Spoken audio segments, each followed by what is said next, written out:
جناب رسول اللہ سے روایت ہے کہ ماہ رجب اللہ کا بڑا مہینہ ہے اور کوئی مہینہ اس کی عظمت اور فضیلت تک پہنچ نہیں سکتا ہے۔ تھوڑا سا موٹیویشن ہو جائے، میں مفاتح الجنان سے ایک صفحہ پڑھتا ہوں آپ کی خدمت میں۔ فرمایا پھر کہ جو شخص ماہ رجب میں ایک روزہ رکھے خدا کی خوشنودی کا سبب ہوگا، خدا کا غضب دور ہوگا اور جہنم کا ایک دروازہ اس پر بند ہو جائے گا۔ خدا کا غضب دور ہو جائے گا، جہنم کا دروازہ اس کے لیے بند ہو جائے گا۔ حضرت امام موسیٰ کاظم علیہ السلام سے روایت ہے کہ جو شخص ماہ رجب میں ایک دن روزہ رکھے جہنم کی آگ اس سے 1 سال کے راستے کے برابر دور ہو جاتی ہے۔ جو شخص 3 دن روزہ رکھے اس کے لیے جنت واجب ہو جاتی ہے۔ بالخصوص جمعرات، جمعہ اور ہفتہ، یہ 3 دن 900 سال کی عبادت کا ثواب ہے۔ اور آگے بھی ابھی آپ کے پاس کئی سارے تھرسڈیز، فرائیڈیز اینڈ سیٹرڈیز آئیں گے، تو بہتر ہے کہ پہلے سے معلومات رہیں۔ فرمایا کہ رجب جنت کی ایک نہر کا نام ہے جو دودھ سے زیادہ سفید، شہد سے زیادہ شیرین ہے، اور جو ماہ رجب میں ایک دن روزہ رکھے اللہ تعالیٰ اس نہر سے اسے جنت میں سیراب فرمائے گا۔ البتہ علماء نے یہی فرمایا ہے کہ جیسے کوثر کی جو نہر ہے اس کی حقیقت بی بی فاطمہ ہے، اس طریقے سے ماہ رجب المرجب، ماہ رجب کے نام سے جو نہر ہے اس کی حقیقت ولایت مولا علی علیہ السلام ہے۔ اللہم صلی علی محمد و آل محمد۔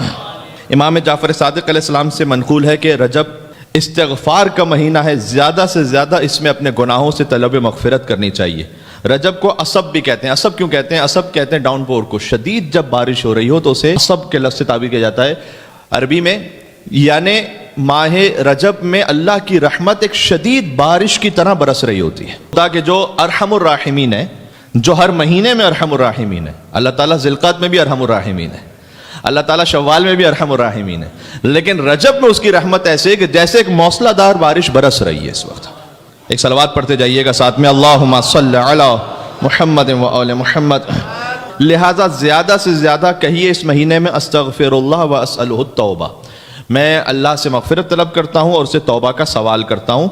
امام جعفر صادق علیہ السلام کی خدمت میں ابن سالم کہتے ہیں کہ میں پہنچا رجب کے آخر میں، جبکہ چند دن باقی رہ گئے تھے، امام کی نگاہ مجھ پر پڑی۔ امام نے کہا کہ کیا اس مہینے میں تم نے کوئی روزہ رکھا ہے؟ خود سے امام نے پوچھا کہ کیا کوئی روزہ رکھا ہے؟ میں نے کہا یا اپنا رسول اللہ نہیں، میں نے روزہ نہیں رکھا، ایک بھی روزہ نہیں رکھ پایا۔ امام نے کہا تجھ سے اس قدر ثواب فوت ہو گیا جو سوائے خدا کے اور کوئی جانتا ہی نہیں ہے۔ اور میں نے تقریر میں آپ سے یہ کہا کہ جب امام یہ کہہ دیں اس کا مطلب ہے کہ واقعاً حتماً ایسا ہی ہے، یہ مبالغتاً نہیں، حقیقتاً امام نے کہا کہ اتنا ثواب تجھ سے فوت ہو گیا تو کوشش کریں کہ ایک روزہ کم از کم ہو جائے، کیونکہ امام نے کہا اگر ایک بھی روزہ نہیں رکھا تو اتنا ثواب ضائع ہو گیا جو خدا کے علاوہ اور کوئی نہیں جانتا۔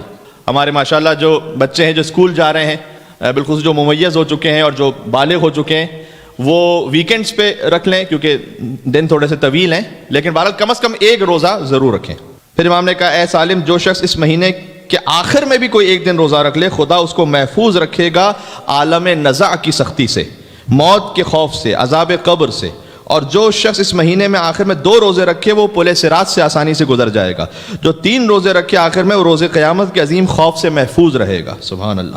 تو یہ کچھ فضائل تھے ماہ رجب المرجب کے۔ کل جمعے کا خطبہ بھی اسی بارے میں ہوگا۔ شیخ صدوق علیہ رحمہ کی کتاب ہے فضائل الاشہر الثلاثہ، بہت اچھی کتاب، 3 مہینوں کے فضائل، اس پہ اسپیسیفک انہوں نے کتاب لکھی، رجب المرجب، شعبان المعظم، رمضان المبارک، ان کے فضائل پر۔ تو اس میں سے کچھ باتیں کل میں آپ کی خدمت میں عرض کروں گا۔ یہ تو ایک فقط قطرہ ہے اس سمندر کا جو میں نے پیش کر دیا، اور اس کی 2 مصلحتیں تھیں، ایک تو یہ کہ موٹیویشن ہو جائے، دوسرا یہ کہ مومنین نیاز سے فارغ ہو جائیں۔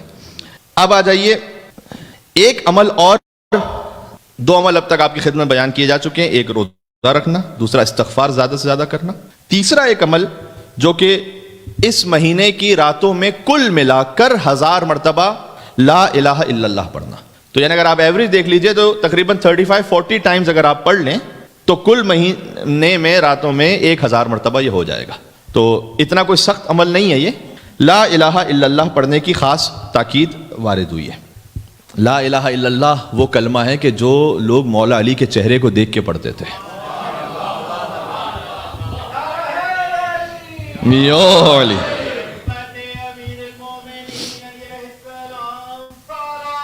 اللہم صلی علی محمد و آل محمد۔ مجھے تو ہر بات میں ویسے ہی مولا علی یاد آتے ہیں، تو رجب کے مہینے میں تو خود مولا علی آئے ہیں، تو پھر کیسے مولا علی کا ذکر نہ آئے۔ اور حضور نے پھر ایک عمل بتلایا جو اس وقت ہم انجام دیں گے، کہ رجب کی پہلی شب جمعہ کو لیلۃ الرغائب کہتے ہیں، یعنی امیدوں کی رات۔ جہاں اللہ تعالیٰ سے امید رکھی جائے کہ وہ حاجتیں پوری کرے گا. تو آپ اپنی حاجتوں کو دل میں رکھ کر انشاءاللہ یہ نماز پڑھیں.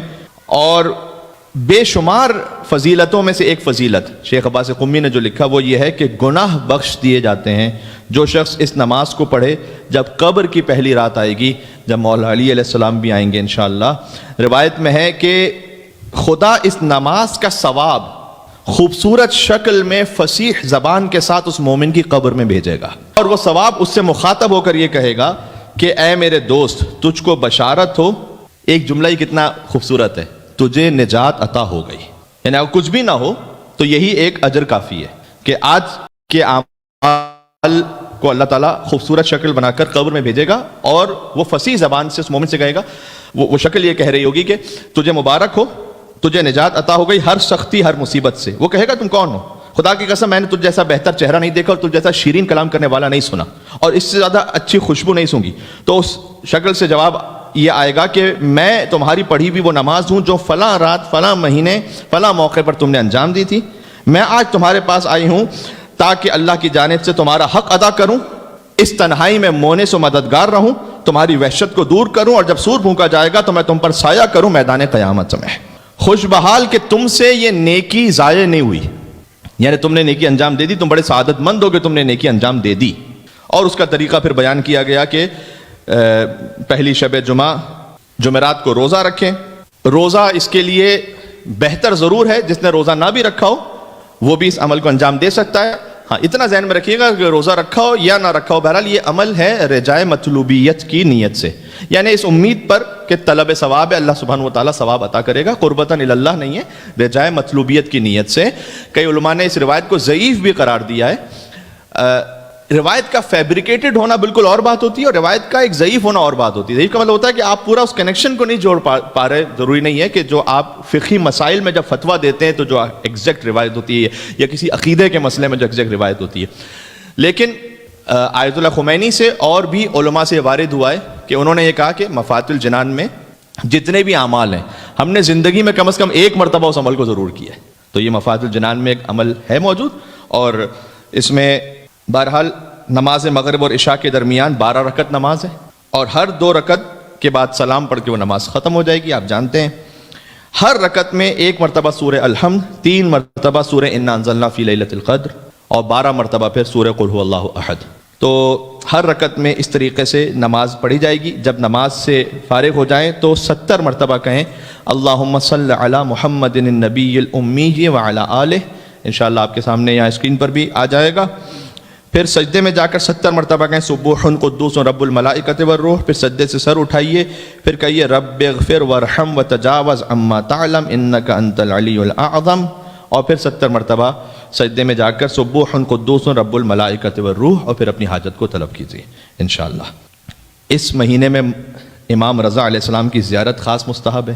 یہ ماشاءاللہ ہمارے زائرین کچھ واپس بھی پلٹے ہیں اس وقت. اللہ تعالیٰ زیارت کو قبول فرمائے سب کی، اور ہمیں ہر وقت ہر مہینے اور بالخصوص ماہ رجب میں امام رضا علیہ السلام کی زیارت نصیب فرمائے. اس ماہ میں عمرہ بھی بہت زیادہ تاکید ہے.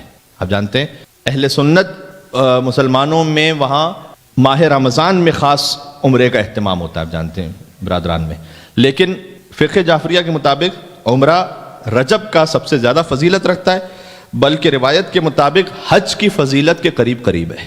اور یہ بھی بیان ہے روایت میں کہ مولا علی ابن الحسین یعنی زین العابدین علیہ السلام وہ عمرہ کرتے تھے رجب میں، اور روز اور شب خانہ کعبہ کے قریب گزارتے تھے، اور وہاں سجدے ہی میں رہتے تھے، اور دن اور رات ایک ہی ذکر پڑھتے رہتے تھے کہ عظم الذنب من عبدک فلیحسن العفو من عندک.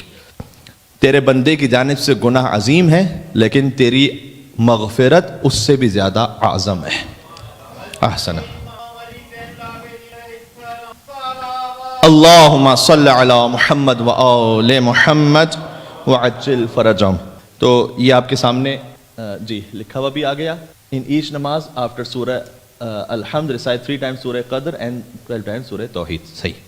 ہم اسٹارٹ کرتے ہیں اسے انشاءاللہ. آخر میں کچھ ذکر مصائب کر کے اپنی دعاؤں کو مانگیں گے مولا سے.